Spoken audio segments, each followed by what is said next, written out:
The man accused of being the mastermind of the 2002 Bali nightclub bombing and 2003 attacks on the JW Marriott and Ritz-Carlton hotels in Jakarta will finally be standing trial this year.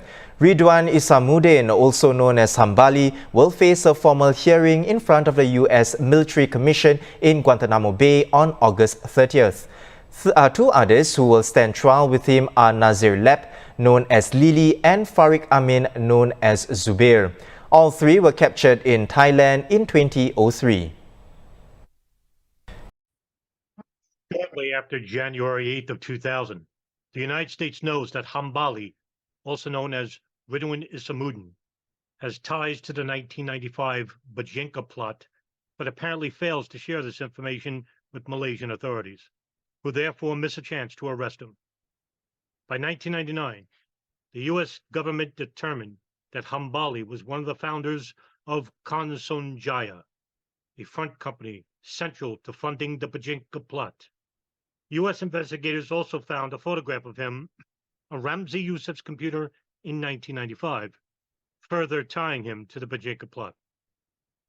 In January of 2000, Malaysian intelligence monitors an al-Qaeda summit meeting at the request of the CIA.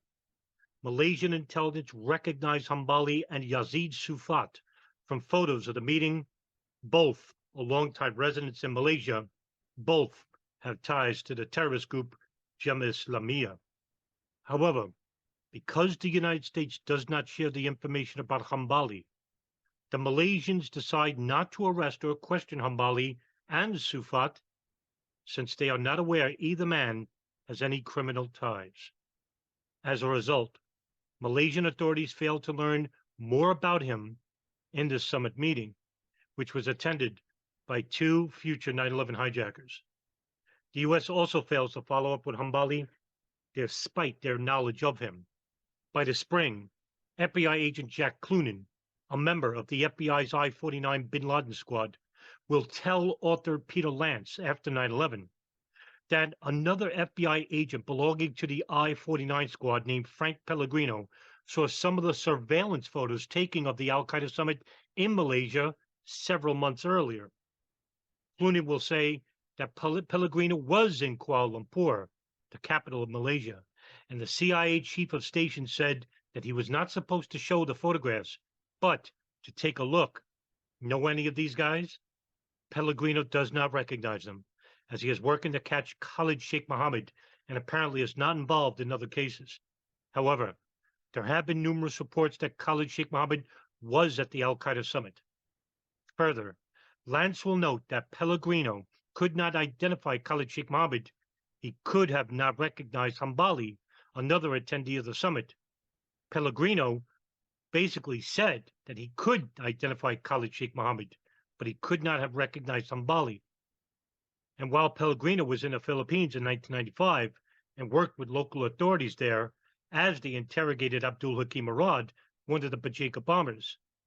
During also this time, Murad's interrogators learned about Hambali's involvement in a front company called Jaya and passed the information to U.S. officials.